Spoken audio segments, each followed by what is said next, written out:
Once a flock of doves flew far away from their home in search of food. Though they flew for miles and miles, they could not find anything to eat. Tired and hungry, they were flying over a forest. The smallest of the doves was so tired that he said to the Dove King, "Oh, King, please can we rest a bit?" "Oh, come, little one, be brave," replied the king. "We are sure to find some food soon." So the little dove flapped his wings harder. He flew so fast that he found himself ahead of all the others.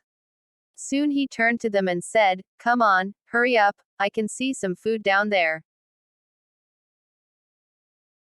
The doves looked down, and there they saw, just below a big banyan tree, some rice scattered on the ground. "Come, my friends," said the Dove King, "let us eat." Together the doves landed under the banyan tree and began to eat the rice. Suddenly, a vast net fell over them. The doves were trapped in it. "We are caught," cried the king. "What shall we do?" The next moment, they saw a big, fat hunter coming towards them. He was carrying a huge club. "We must do something immediately," said the Dove King, "before the hunter kills us." All the doves were struggling to get out of the net. "How can we save ourselves?" they cried. "Tell us what to do."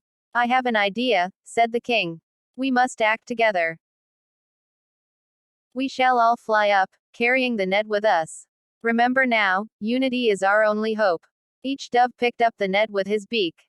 Then, all together, they flew up.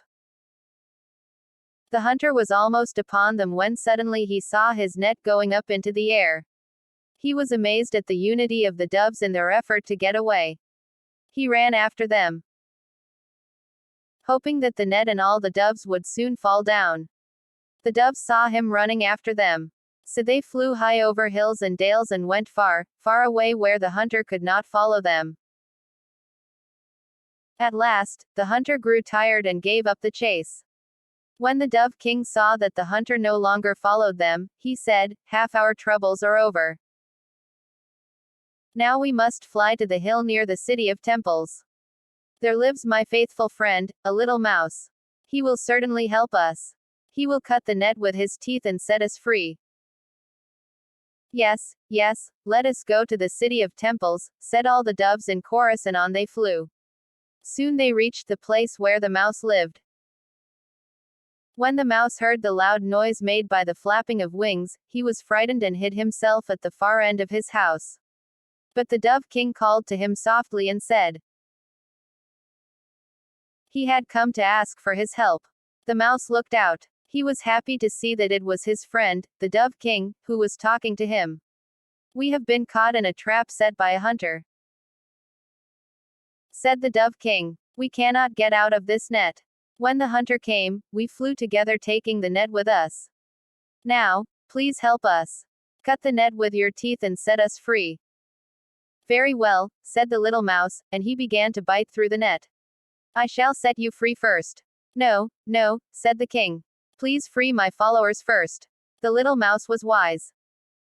He understood the feelings of a king towards his subjects. So, he began to cut the rest of the net. One by one, all the doves were set free. And then, at last the Dove King was also set free. All the doves were grateful to the little mouse for saving them. With a loud flapping of wings, they rose in the air and flew away. Thanks friends for listening my story passionately. Please like and subscribe my YouTube channel for latest and more stories.